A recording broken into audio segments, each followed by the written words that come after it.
Hey guys, and welcome to my first episode. Today I'm gonna show you how I make the most gold in Goblin Caves High Rollers.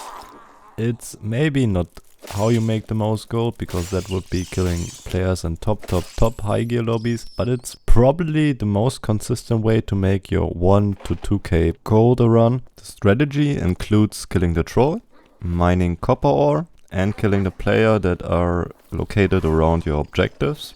You don't need a lot of gear for this to work. It's enough if you have blue gear, full blue gear with mid stats, max HP stats, all attributes on your stuff. But it will not be expensive gear.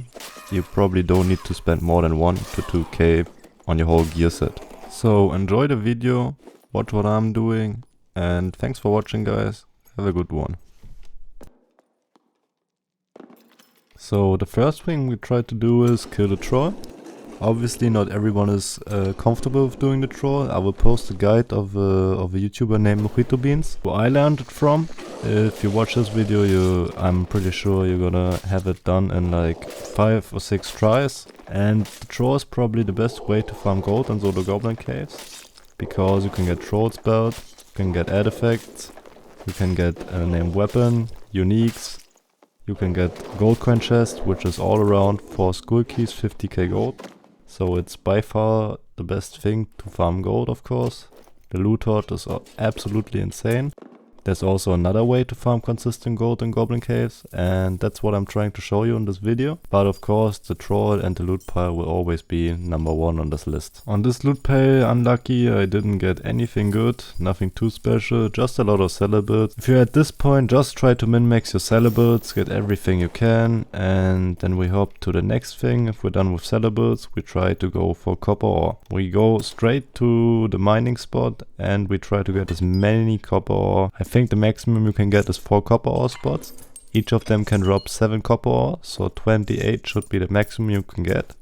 And this is a lot of gold if you can get consistently like 2 to 3 copper ore spots. It's absolutely crazy. I will show you right now. I think in this video we were not lucky. We only had 1 copper ore spot, and yeah, I'm gonna show you. So here we are at the copper ore spot, or the mining spot in general. I always try to look out for where the copper ore spots are, but I see a white cleric appear in the distance and I'm trying to shoot him with my crossbow. As you will see, I'm completely terrible at shooting the crossbow. I think I didn't hit a single shot right there. That's why I only have a great crossbow, cause I can't hit them anyways. So I'm trying to keep my distance here, which is absolutely the best play against the cleric. I don't know what he has, he's buffing himself up, so I'm just waiting for him to run out of spells. Or run out of self buffs. He judgments me here, but it doesn't do any damage. I'm just missing another shot after another shot. I'm completely not James bombed. So now his buffs ran out. He pulls his book out, and I think it's a good time to push him. I pop sprint, I run on him. I don't even know what he's trying to cast on me, but here he's dead. I mean, he was not geared, but he played it horrible. I did horrible crossbow shots. If I hit like 1 or 2 shots, he would have died way earlier. But in the end, I think we played that pretty clean. We milk him dry here. He had absolutely nothing. I think, yeah, I took 1 sellable out of him. And throw my jewelry away to take the copper ore. And yeah, that's what I'm basically gonna do now. And yeah, mine the copper ore. There's 6 or 7 nodes. Now it's only 1 copper ore node. Unlucky, but it can be up to like 4 or 5 copper ore nodes, which is absolutely crazy for this.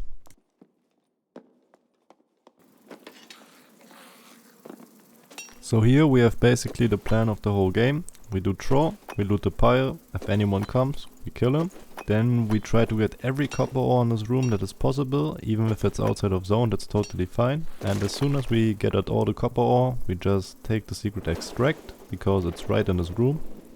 This round was around 1k gold, I think, and it was a really bad round. We had like only 1 copper ore node, a lot of copper powder, and like 5 copper powder sell for 650 gold. So you will see it's a lot of gold. So you can see, even if I have one of the worst runs you can get, possibly, I'm still made around 1k gold, and it can go up to like 3k gold. If you kill one with good gear, which you will see in my next rounds as well, you can get up to like 10k per round. you can also make 3k consistent per round. If you drop a troll bet, you make 2k a round. If you get a gold coin chest, you make 50k a round. It kinda depends, but you will always get your 1k consistent out of those runs. So here we are in game 2. We instantly spawn at the mining spot room, and I feel confident we get more than 1 copper ore this round. But if I remember right, it was unlucky again and we only got 1 copper ore spot. But of course it's not that bad, we just take that 1 copper ore spot, hope that we get 7 copper ore out of it and we go straight to draw. And hope we can do the draw as well. Of course it's kinda unlucky, it doesn't happen that often that you only get 1 copper ore node. Unlucky for that video that exactly when I wanted to showcase my strategy how to make gold in Goblin Caves, I instantly get 2 times in a row only 1 copper ore. But as you will see, I'm almost the entire game at the troll fighting for its treasure. And now we jump into the troll fight instantly because all the copper ore is gone. So I do what I always do, I just go right there, crouch down there, go into the troll room. Be oblivious to everything around me as always. I see the troll is done, I didn't know it was done to this point. I look if he maybe left the loot, of course he didn't. I open the door. Big mistake was that I closed the door behind me. You shouldn't do that because you don't know what is happening to you. And I see a Bard, he looked kinda geared. I don't know why, I just assumed it. He hits me once, I back up. The reason I just don't rush him is because I think Bard is pretty strong against fighter. If you shriek of weakness in me here, I'm pretty much dead. And since I don't have protection potions, I kinda need to play it slow. He hits me again. First crossbow shot I missed in this video, so he said to me. I'm kinda backing off because I got Shriek of Weakness on me and I don't want him to get close to me if I am getting shrieked. Because he will probably 3 or 4 tap me with Shriek. I only have like what, 40% PER, 150 HP. He has the Barbarian Scream as well. He has Survival Bow, so I kinda need to play it slow. Unlucky that he shrieks me here again. Which is pretty suboptimal for me. But yeah, I'm kinda playing the range game here. I'm waiting out the Shriek of Weakness to push.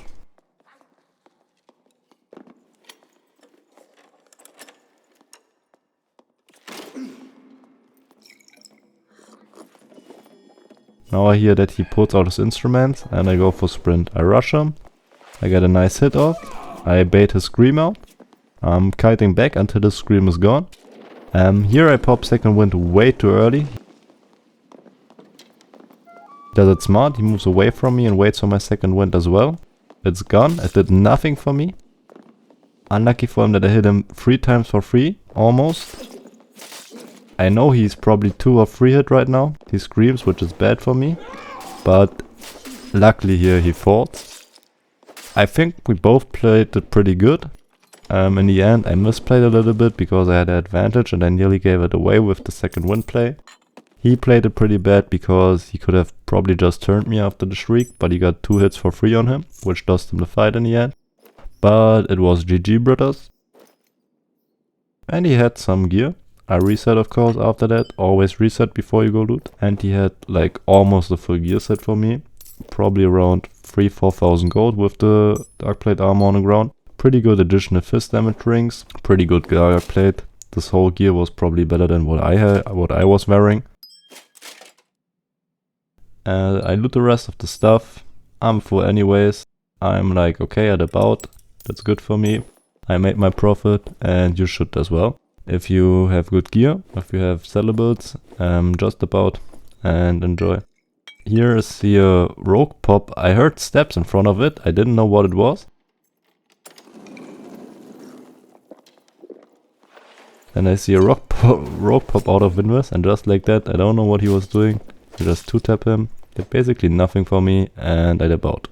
And just like that, without doing anything, then going mining and going to troll, I made a full gear set for me, which is probably around 5,000 gold, 4,000 gold, with rings and necklace included. And yeah, easy as that, you can make tons of gold.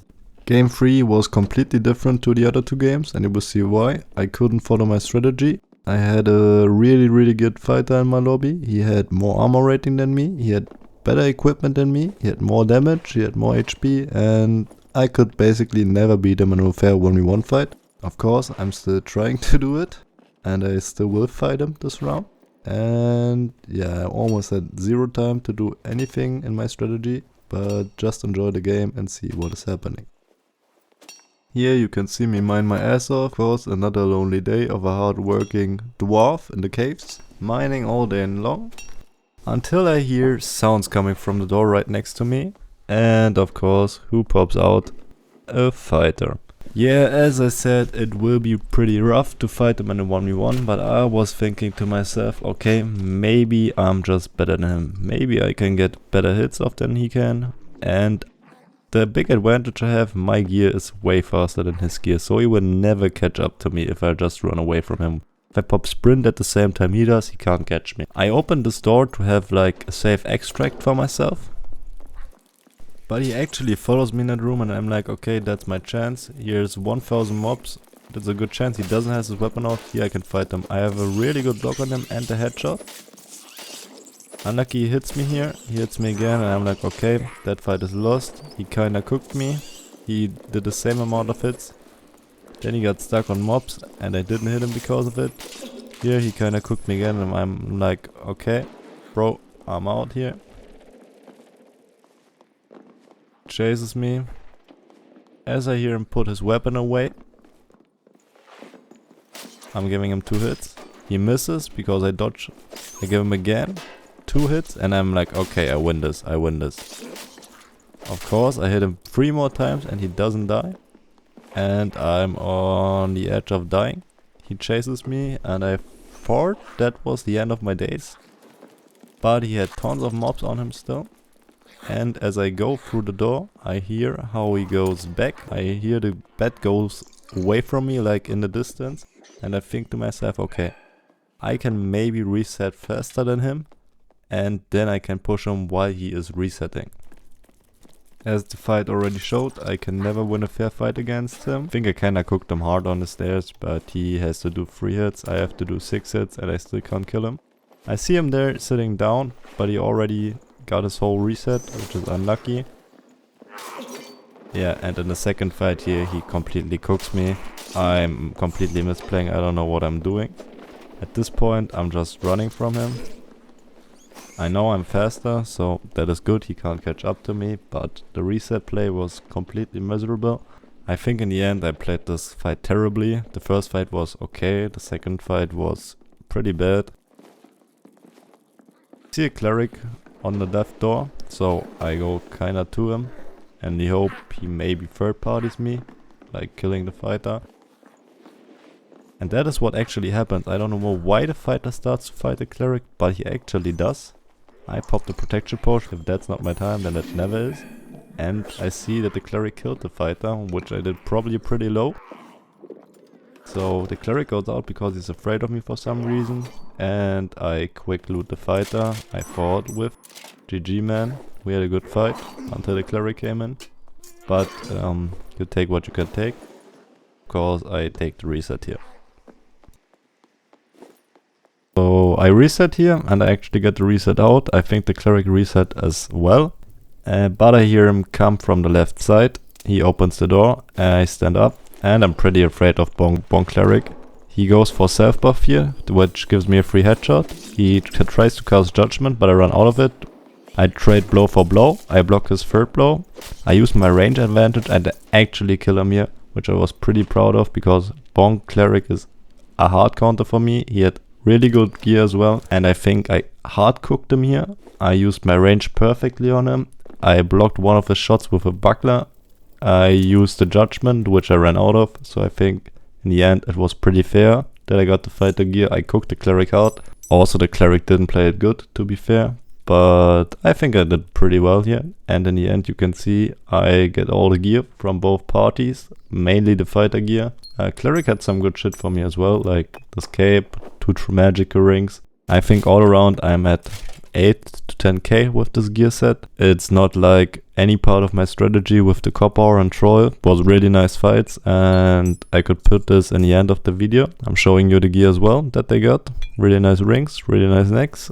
That was already basically it with the video. So the main strategy is always go for troll instantly. If you're close to the mining spot, go for mining spot first, then to troll. Try to get both at the same time in the same lobby. You will be guaranteed, if you get out, to make at least 1k per round. If you can kill somebody, kill somebody. If the gear is worth it, take it out with you, as I did now. Otherwise, if the gear is not worth it, go for sellables and copper ore.